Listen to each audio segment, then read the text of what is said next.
এই ভিডিওতে আমরা ডাব্লিউবিপি লেডি কনস্টেবল মেন 2023 সালে আসা একটি গুরুত্বপূর্ণ সমস্যার সমাধান করব প্রায় মুখে মুখেই। এখানে বলা হচ্ছে এক ব্যক্তি 18 কিমি প্রতি ঘন্টা বেগে ঘোড়ায় চড়ে। প্রতি 7 কিমি পর সে ঘোড়া পরিবর্তন করার জন্যে 6 মিনিট করে থামে। সে 90 কিমি পথ কতক্ষণে যাবে তা নির্ণয় করতে বলা হয়েছে।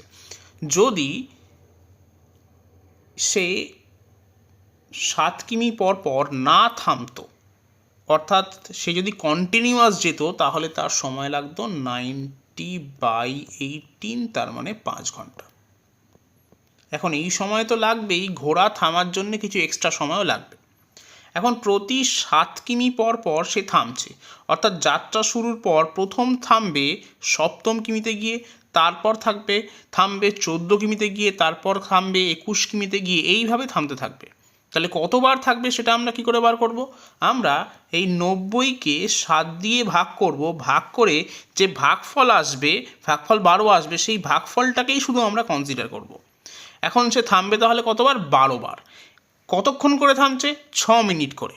তাহলে 12 বার থামার জন্য মোট সময় লাগবে 12 × 6, তার মানে 72 মিনিট। তার মানে 1 ঘন্টা 12 মিনিট। তাহলে মোট সময় লাগবে 5 ঘন্টা তো লাগবেই, তার সঙ্গে 1 ঘন্টা 12 মিনিট এক্সট্রা লাগবে। তাহলে মোট সময় লাগবে 6 ঘন্টা 12 মিনিট। তাহলে সঠিক উত্তর হবে অপশন সি, 6 ঘন্টা 12 মিনিট।